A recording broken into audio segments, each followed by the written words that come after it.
Bonjour à toutes. Coucou. Je fais les deux-trois réglages. Bonjour Cathy, bonjour Val.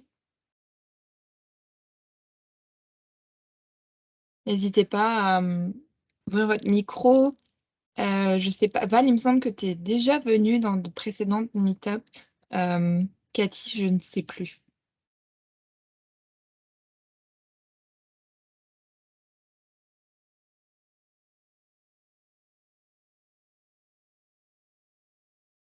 Cathy, la première fois. Bah, bienvenue. Du coup, je vais faire une rapide présentation.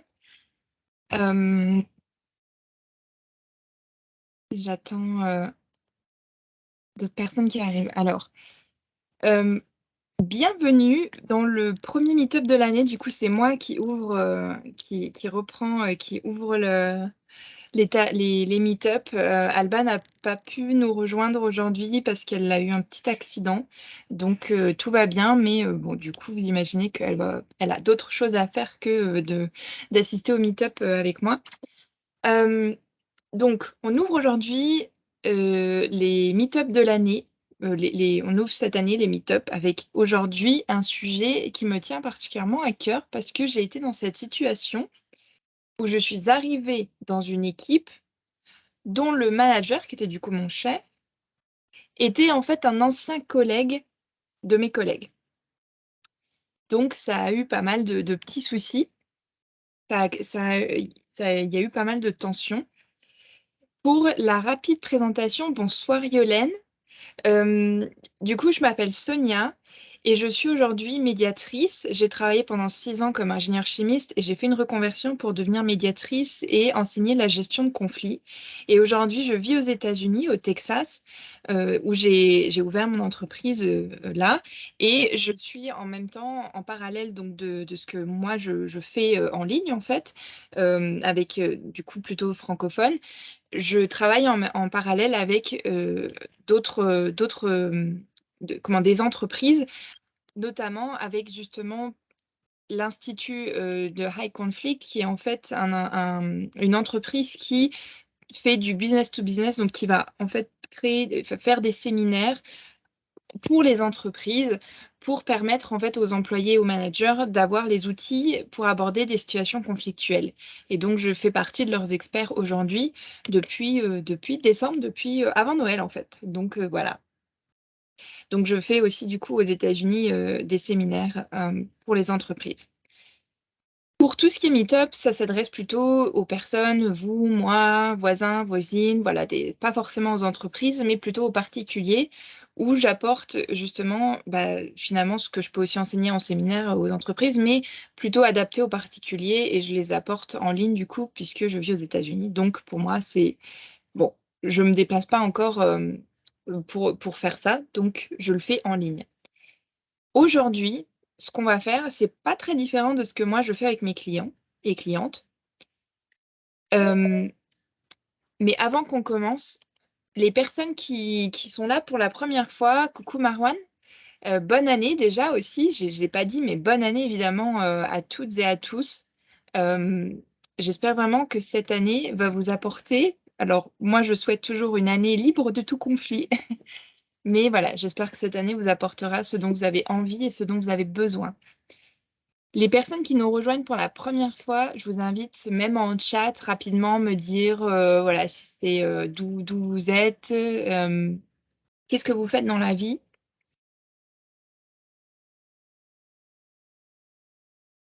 Merci Marwan. J'espère que tout va bien en Allemagne. Marwan qui est là qui vient en meet-up régulièrement depuis l'année dernière. Hem,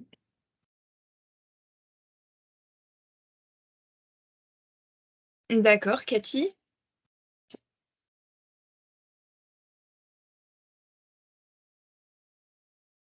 Mon product owner.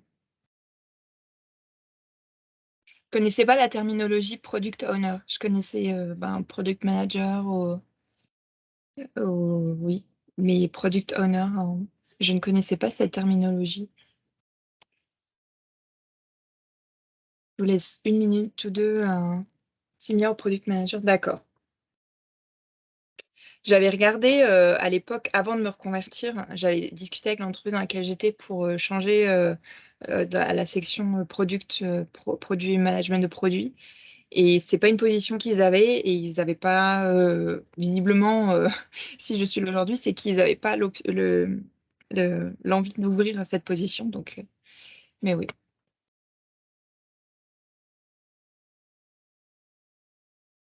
D'accord, bah, voilà, j'apprends un truc, bassin de direction fonction publique. D'accord, Yolène.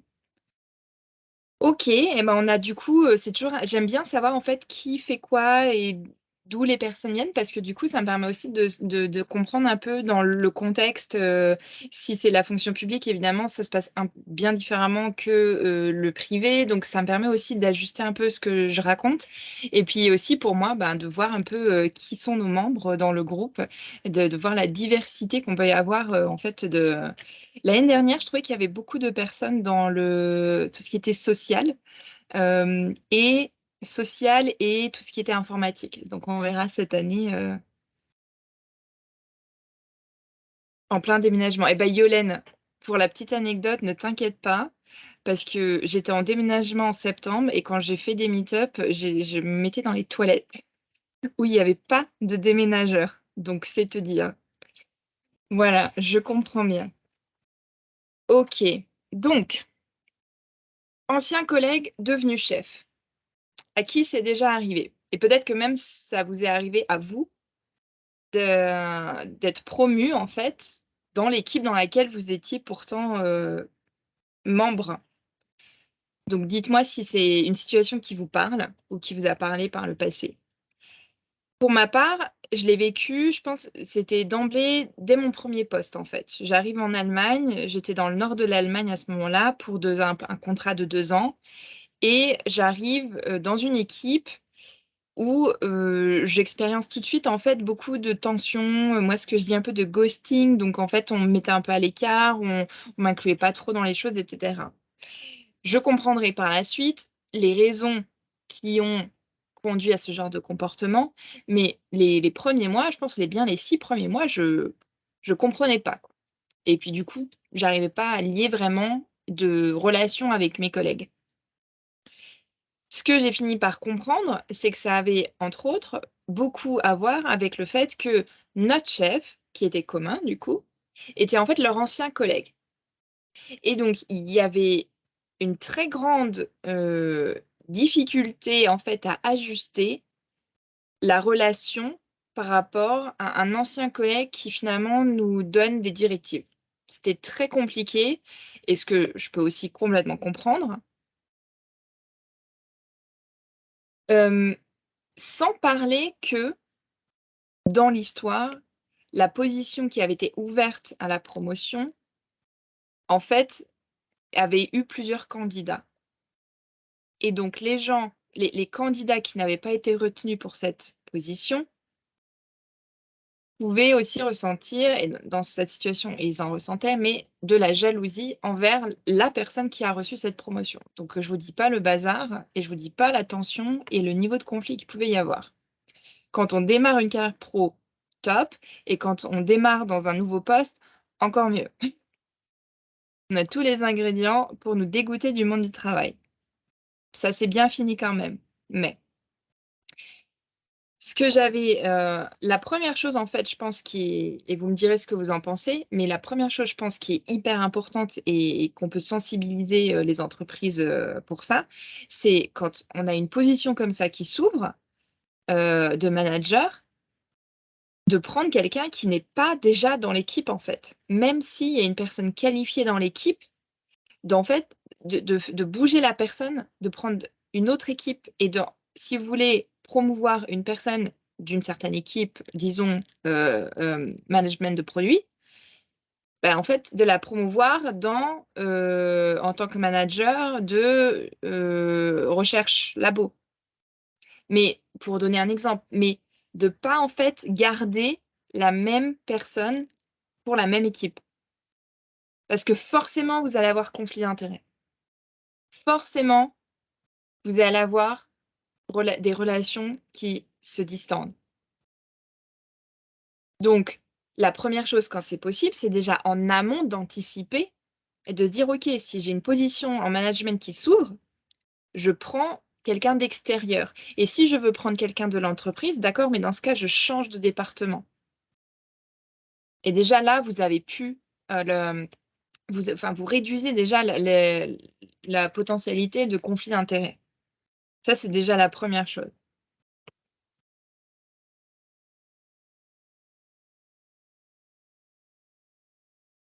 Alors, ce que je raconte, Marwan, c'est aussi je pense, d'après moi, c'est aussi valable, que ce soit un chef direct N+1, mais N+2, N+3, à partir du moment, en fait, où il y a quelqu'un qui vient donner des directives. Hem, Ça, c'est intéressant, Yolène qui nous dit qu'aujourd'hui, au contraire, elle est devenue assistante de sa chef et elle est plus à l'aise sur le poste, changement total jusqu'au harcèlement. Alors, il faudra que tu me donnes que tu m je suis pas sûre de comprendre la fin, donc tu me préciseras de quoi il s'agit. Là, par contre, on est dans une situation où, hem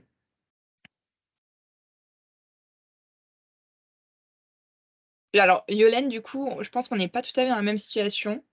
Tu me donneras des précisions. C'est pas je suis pas sûre de comprendre exactement ce que tu dis. Donc déjà, voilà, le mieux pour éviter ou minimiser les conflits d'intérêts, évidemment, bah, mixer, en fait, les départements. OK? Hem Et pourquoi pas, alors c'est pas possible pour tout le monde évidemment, mais si vous êtes plus mobile, pourquoi pas changer d'endroit et également?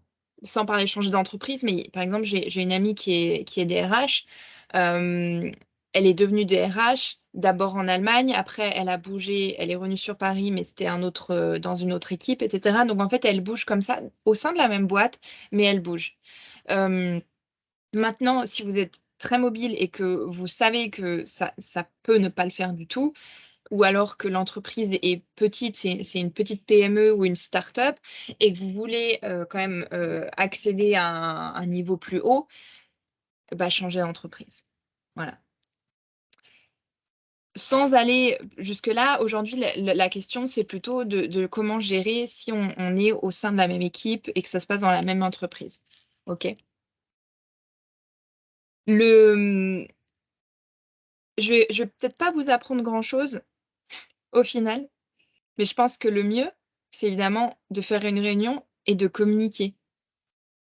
Alors la réunion, ça inclut aussi, d'après moi, ça implique la personne qui est déjà sur le poste manager et qui va partir. Ça implique, si cette personne-là, en fait, n'est pas, décidataire dans le choix du remplaçant, ça implique les décidataires du choix du remplaçant. Donc ça va être sûrement les RH ou DRH et les N+2 ou N+3.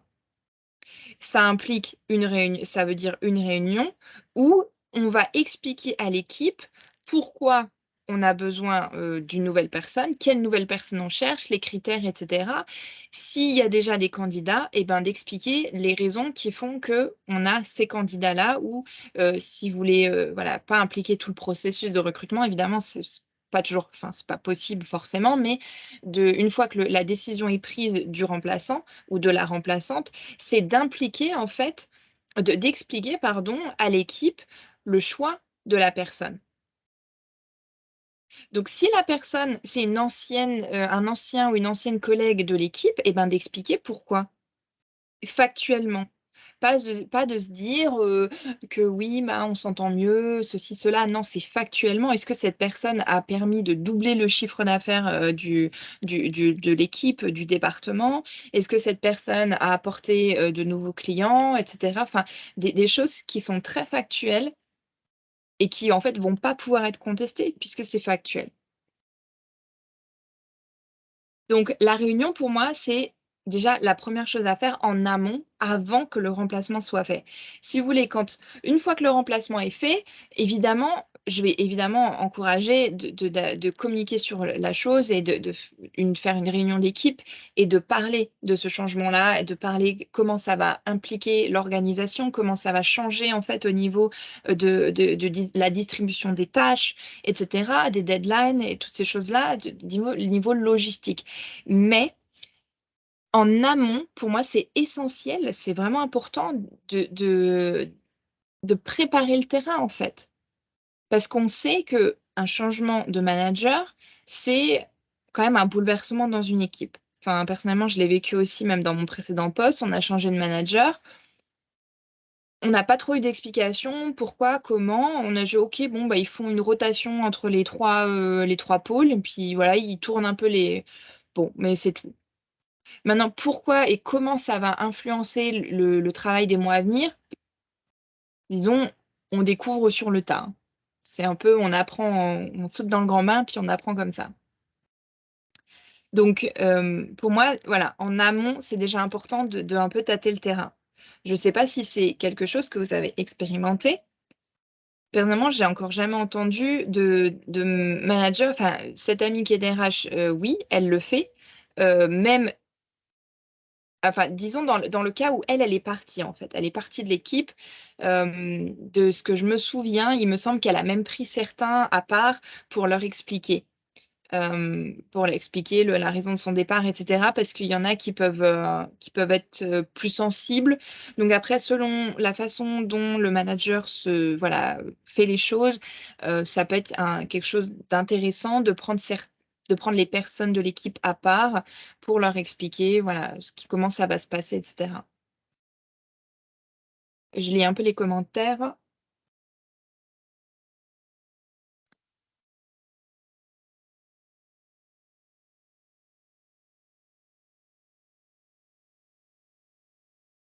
Oui, bah, Yolène, ouais.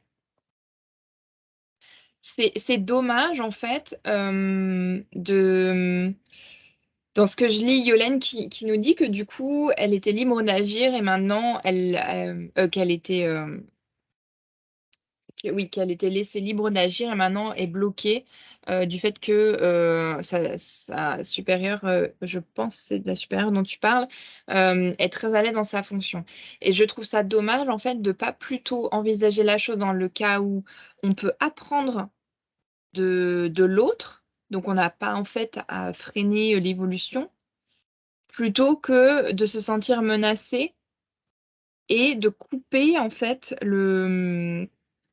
de couper, pour ne pas que les gens prennent notre place en fait. C'est un peu finalement ce qu'il y a derrière, c'est de se sentir menacé parce que visiblement tu as autant les capacités qu'elle ou que le oui qu'elle et donc peut-être il y a ça vient réveiller un sentiment de menace comme ça, de: «Oh elle va prendre ma place et tout». Bon, j'ai envie de dire on n'est plus à la maternelle, mais c'est un comportement de protection, on va dire, donc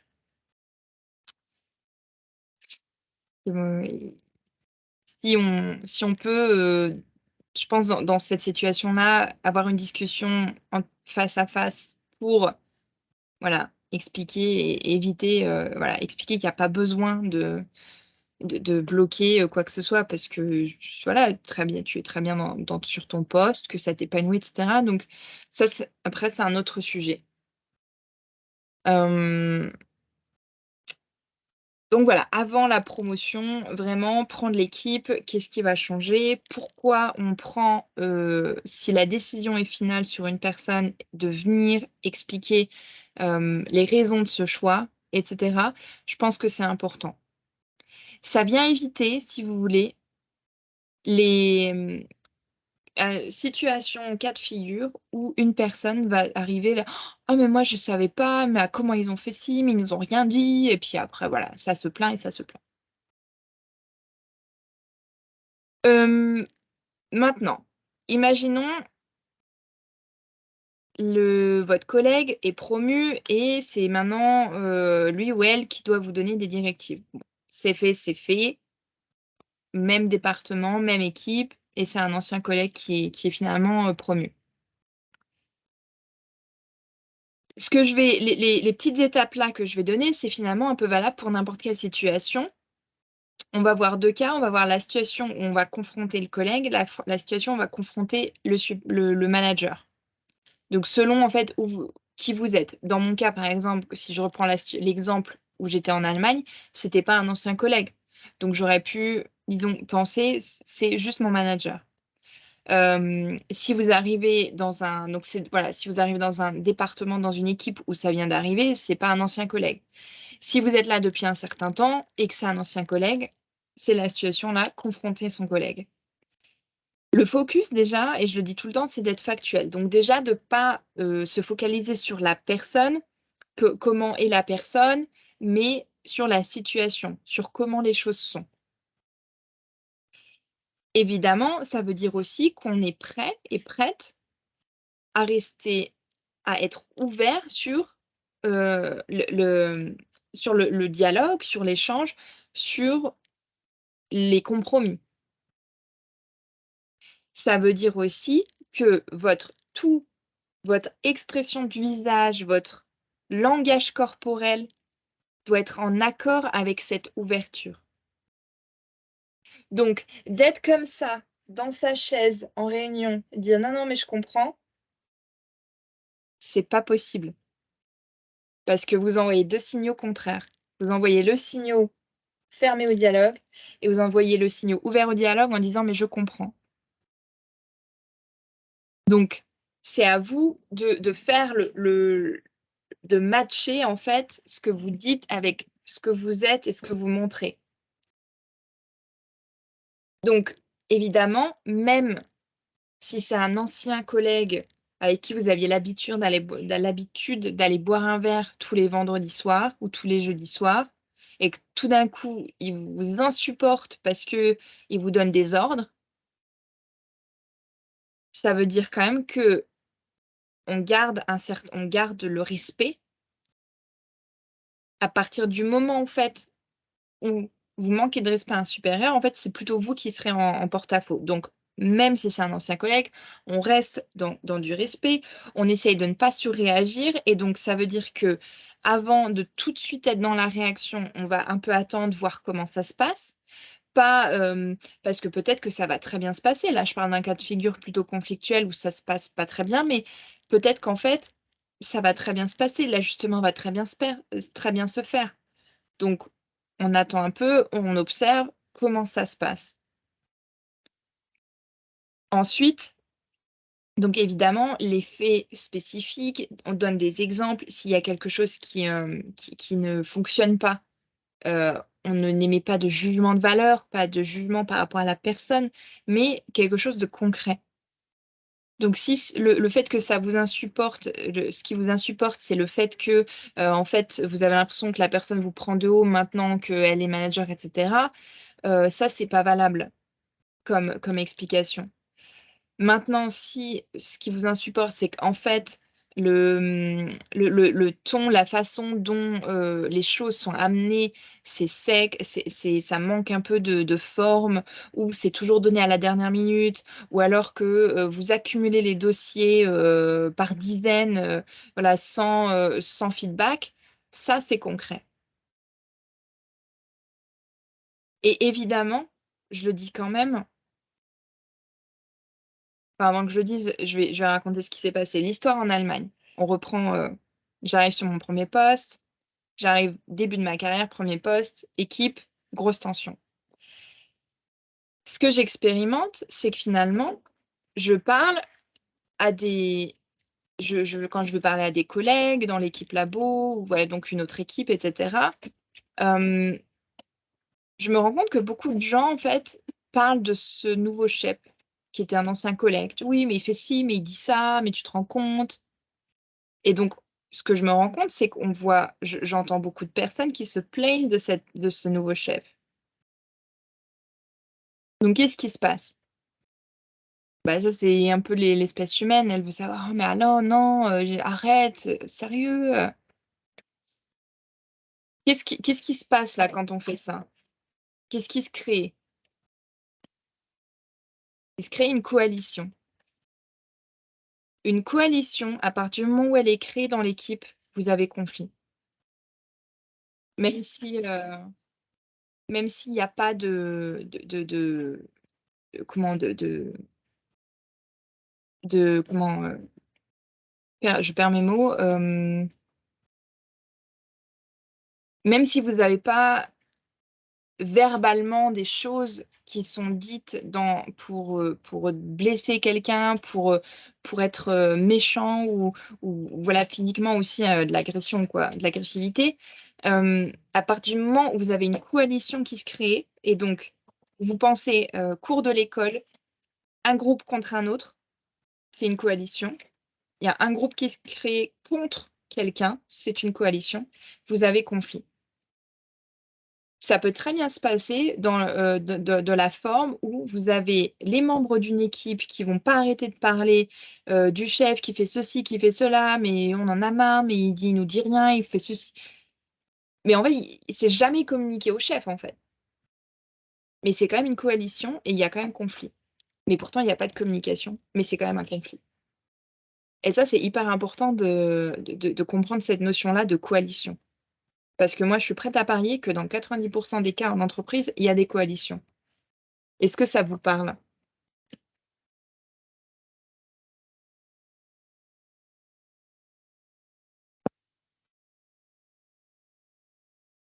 Donc évidemment, hem,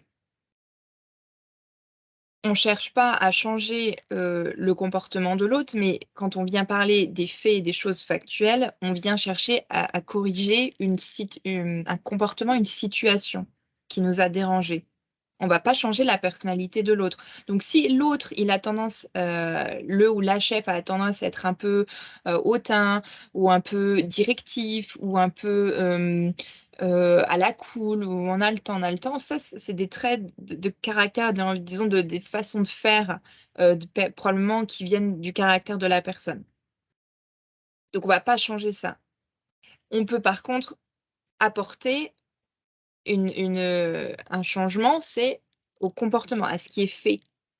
La façon dont c'est fait. On change pas, oui, on change pas la personnalité, mais on peut changer la façon dont les choses sont faites.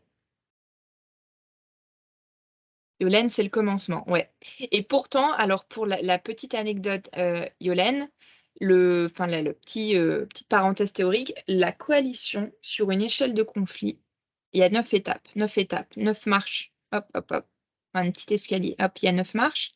La coalition, elle arrive en haut. Ça veut dire qu'il y a 6 marches, 6 ou 7 en amont qui sont déjà des présignes ou des signes, en fait, de conflit, parce qu'un conflit, c'est pas il y a plusieurs degrés, hein, c'est pas que la grosse, baston, hein, mais il y a plusieurs donc niveaux et déjà il y a 6 ou 7 niveaux avant la coalition. Donc la coalition, c'est en fait pas tout à fait le commencement, parce qu'avant, il y a déjà d'autres signes. Maintenant, c'est alors d'autres signes, oui et non, parce que c'est tout à fait possible, selon le contexte, selon les personnalités, selon les tempéraments, qu'on arrive de il y a pas de conflit, hop, on va en coalition. C'est pas linéaire, je veux dire, on peut avoir des bonds comme ça qui sont faits, il y en a qui démarrent au quart quand on dit démarrer au quart de tour et qu'il y en a qui rentrent directement en bagarre, il y a pas, toutes les petites étapes, les petites marches avant juste: «Ah bon, bah, maintenant on va se taper dessus». Non, c'est souvent, hop, il y a un court-circuit qui est fait et qui on va directement là-haut. Hem, donc voilà,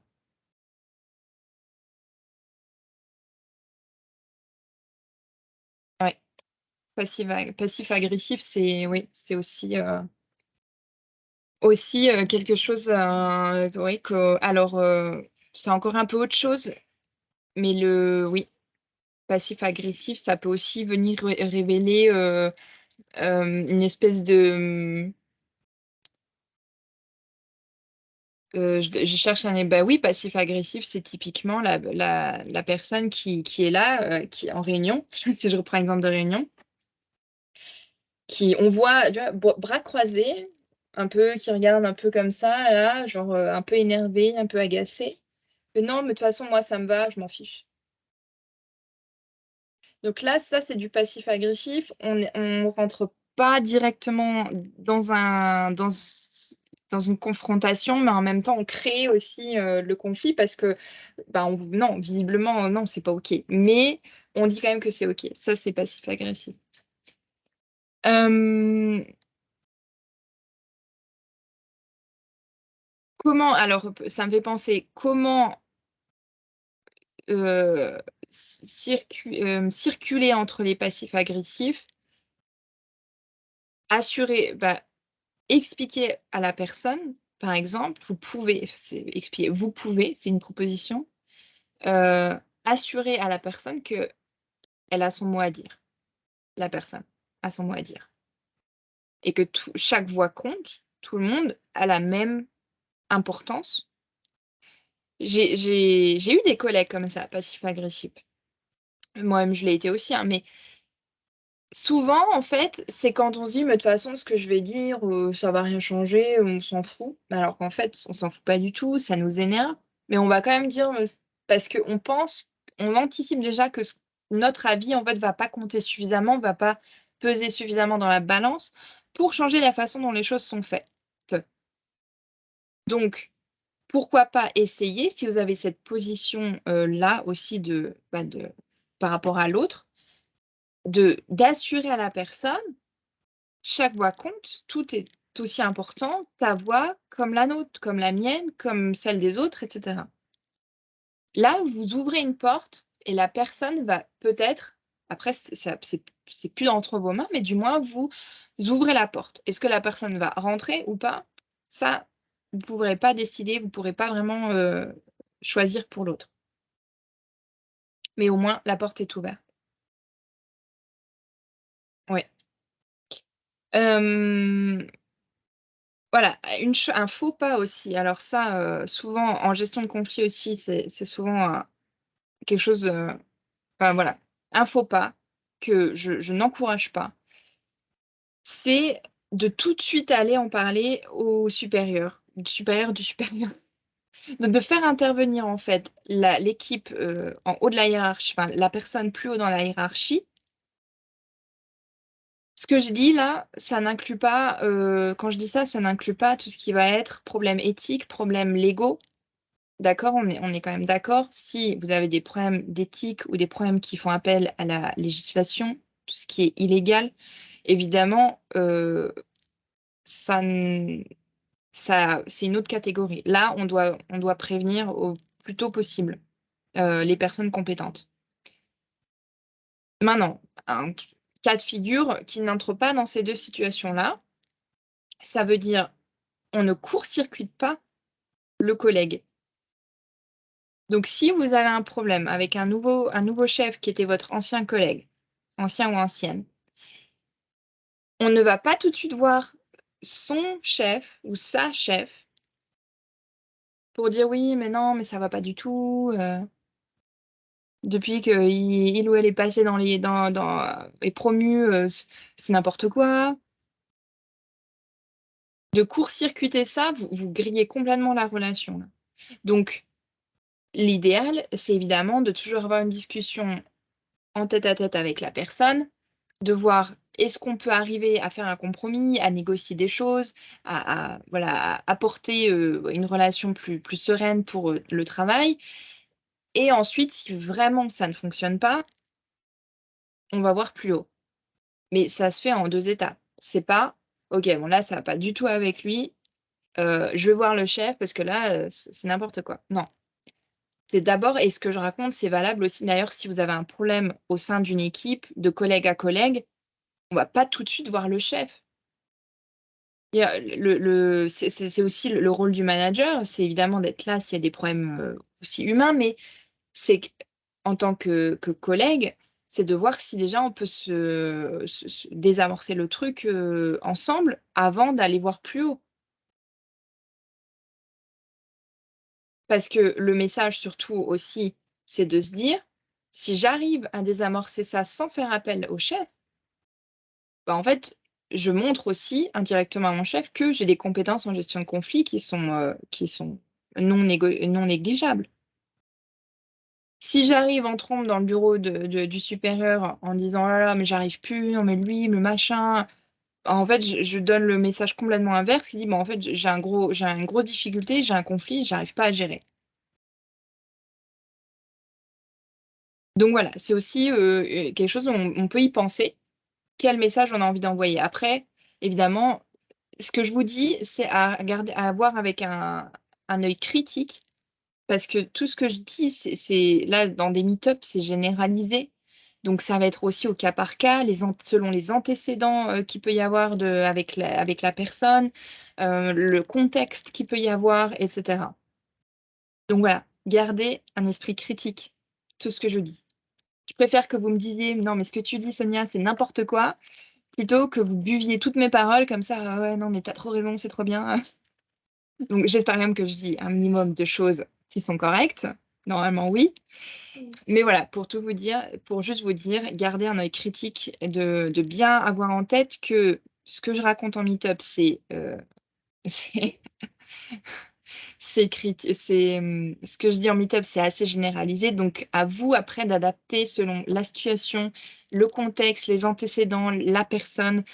Évidemment aussi, si la personne a une personnalité très conflictuelle, il y a des choses qu'on va plutôt éviter, des les personnalités très conflictuelles, on va peut-être prendre un peu des pincettes sur certaines choses. Il y a des comportements qu'on va, voilà, éviter et cetera. Donc voilà, à voir, par rapport à ça. Maintenant, admettons, vous devez confronter un supérieur. Soit c'est un ancien collègue qui est devenu supérieur, soit, c'est, quelque chose qui bah, ça ne fonctionne pas et vous allez voir plus haut et donc vous voulez en parler plus haut ou alors au DRH. Vous voulez avoir des explications. Pourquoi cette personne-là disons, voilà la situation où j'ai un collègue qui avait postulé à cette promotion également, mais qui n'a pas été pris. Bon, bah, vous potentiellement peut aller voir le DRH, le ou la DRH et voir, avoir des explications. On n'aborde pas tout à fait de la même façon une personne qui fait partie de la direction qu'une personne qui est notre collègue, direct, évidemment. Ça on a toujours autant on doit quand même pouvoir apporter un grand le même respect, hein, ça n'a rien à voir avec ça. Mais disons qu'il y a des, petites subtilités, je peux pas tout détailler ici, mais il y a des petites subtilités que, on va éviter, on va apporter plutôt si on fait appel à, si on confronte une personne qui fait partie de la direction. Oui, les caractères difficiles, Yolène, alors j'en reparlerai cette année très certainement parce que j'en ai fait un ou 2 meet-up, je crois, les personnalités difficiles, l'année dernière. Hem, on rentre il me semble que mais il y a un meet-up, il me semble, par rapport à ça. Différentes situations de personnalité dans un environnement de travail, une personne feignante, une personne qui raconte que des rumeurs, une personne, qui, court-circuite, voilà, qui fait tout à notre place. Et même après ça dépend aussi si c'est un collègue, si c'est un supérieur donc hem, je pense qu'il y a un j'ai à mon avis, j'ai programmé un meet-up là-dessus. Je t'invite à regarder ce qui arrive là, les prochaines semaines. Donc retourner par rapport à confronter à son boss. Enfin, une personne qui fait partie de la direction.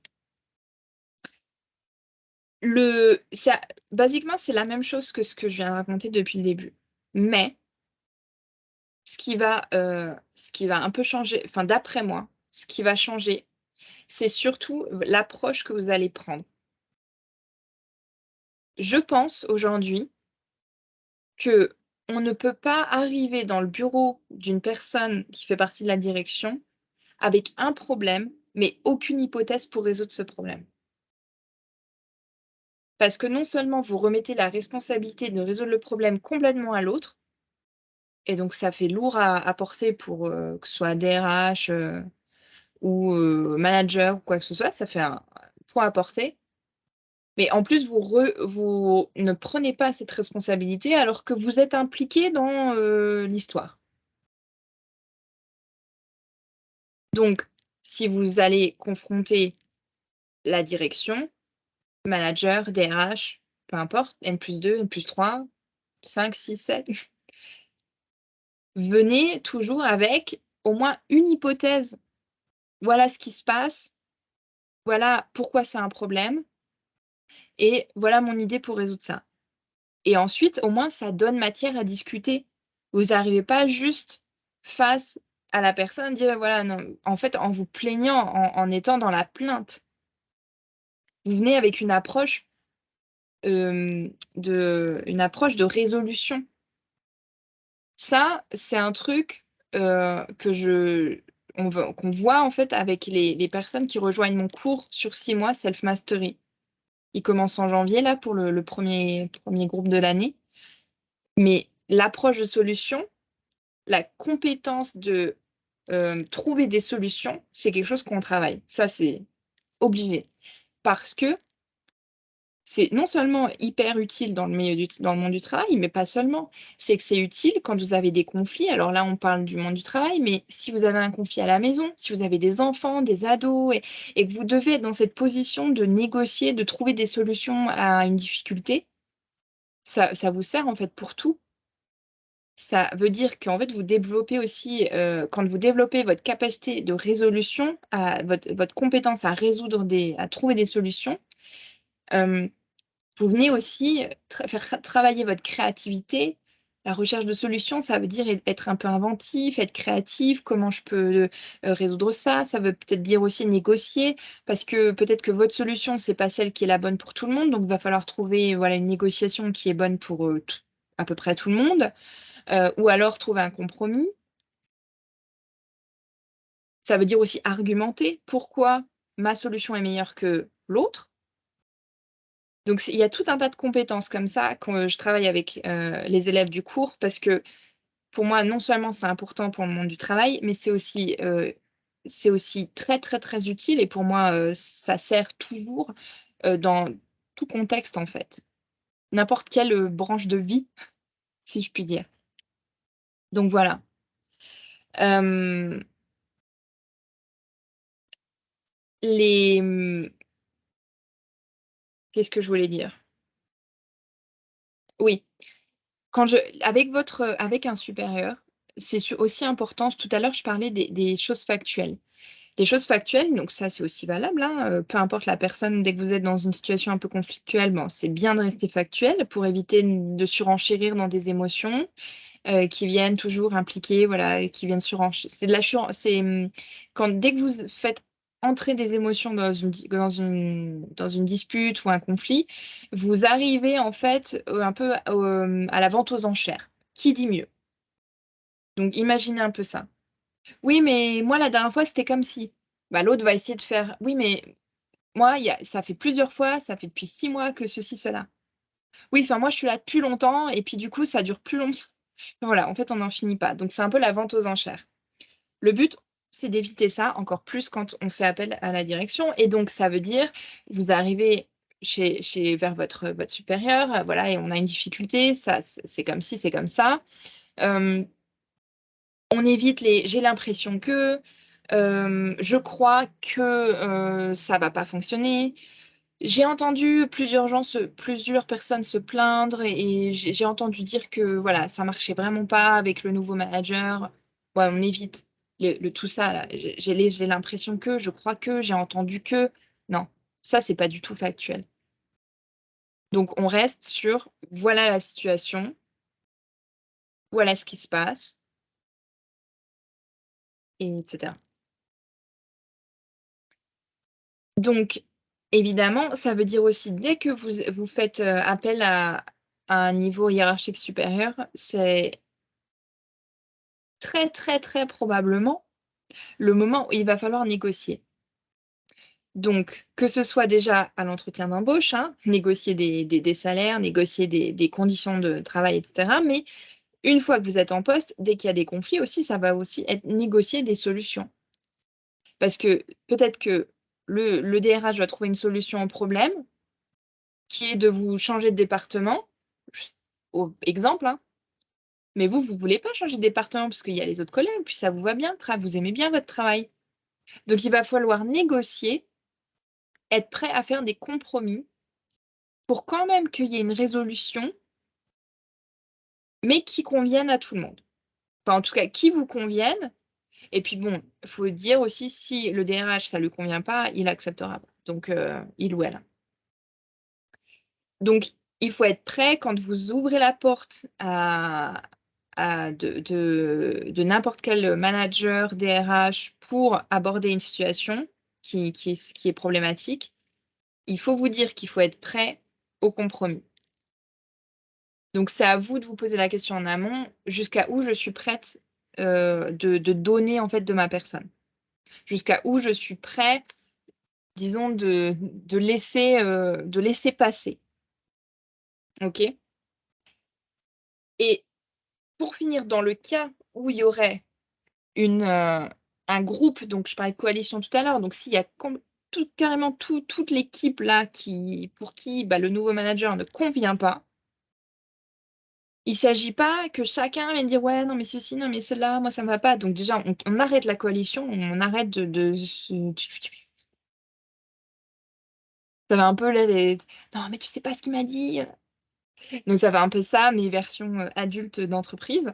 Donc on évite ça et en fait, on fait les choses proprement, où on essaye de trouver une personne qui va être porte-parole, qui va, de confiance, qui va pas exagérer, qui va pas déformer les propos, quitte à mettre, sur papier, hein, prendre des notes, en parler entre les membres de l'équipe, prendre des notes et ensuite on prend un porte-parole, une personne qui va aller confronter, le manager. Mais on fait pas le truc là de tout le monde qui va venir, un tel ceci, un tel cela, non. En réunion, pareil, si c'est évidemment, si la problématique implique toute l'équipe et implique l'organisation dans l'équipe, implique le travail, la productivité, l'efficacité de travail, c'est bien de faire une réunion. Mais en réunion, c'est à tester, hein. Peut-être que c'est bien, ça marche pour certains quand tout le monde parle. Peut-être que ça marche, mieux pour d'autres quand c'est un porte-parole. Dans tous les cas, dans ce genre de situation, c'est bien d'avoir un modérateur. Un modérateur, c'est bien que voilà, à voir. Est-ce que ça fonctionne si c'est le manager qui modère, la réunion? Modérer, ça veut dire que tout le monde puisse avoir, un temps de parole, identique, le même, temps de parole, avoir la même importance dans ce qui est dit et cetera. Pas qu'il y en ait un qui parle et que tous les autres se taisent. Non, que tout le monde puisse donner son avis. Il y a plein de façons, en fait, de résoudre ce genre de problème. Soyez créatifs et ça peut être aussi, des petits papiers anonymes dans tout le monde écrit anonymement ce qui se passe et hop, on met tout dans un bol et on ouvre les trucs en réunion et on les traite un par un. Peut avoir plein de différentes façons. Voilà. Donc c'est à vous de voir, de voir en fait ce qui se